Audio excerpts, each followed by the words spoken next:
అంటే ఏం చేయాలి ఇప్పుడు? ఆ రాగద్వేషాలు అనేటువంటి రాక్షసుల్ని ఇద్దరిని సంహరించాలి. అలా రాక్షసుల్ని సంహరించాలంటే మోహం అనేటువంటి మహార్ణవాన్ని, ఈ సముద్రాన్ని దాటాలి. అలా దాటాలి అంటే కోతుల సహాయం కావాలి. కోతులంటే ఈ చెట్టు మీద నుంచి ఆ చెట్టు మీద, ఆ చెట్టు మీద చేయాలి. కాబట్టి మన మనసులో ఉండి నిరంతరం అటు ఇటు పరిగెత్తే సంకల్పాలు ఏవైతే ఉన్నావో అవే కోతులు. వాటిని నిగ్రహించాలి. యోగ చిత్తవృత్తి నిరోధ. అలా నిగ్రహించిన తర్వాత ఈ మోహ మహార్ణవానికి వారధిని నిర్మించాలి. ఆ తర్వాత ఆ వైపుకు వెళ్ళాలి. ఇట్లా సీతమ్మ ఎక్కడుందని, సీతమ్మ జాడని తెలుసుకొని వచ్చేటువంటి వాడు హనుమంతుడు. హనుమంతుడు ఎవడో కాదు, గురుదేవుడు.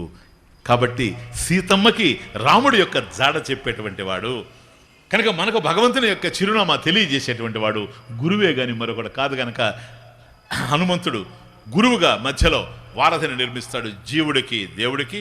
ఆ తర్వాత ఇక్కడి నుంచి అక్కడికి వెళ్ళి రావణ కుంభకర్ణులు అనేటువంటి రాగద్వేషాల్ని అజ్ఞానాన్ని హరించిన తరువాత సీతమ్మని తీసుకొని మళ్ళీ అయోధ్యకు రావడం జరుగుతుంది. కనుక సీతమ్మ అనేటువంటి మనసు, రాముడు అనేటువంటి ఆత్మలో, అయోధ్య అనేటువంటి హృదయంలో కలిసి కరిగిపోవడమే పట్టాభిషేకం. పట్టాభిషేకం కట్టె కొట్టె తెచ్చే అన్నట్టుగా 3 మాటల్లో మనకున్నటువంటి టైంలో this is Ramayana, this is Ramayana. Please.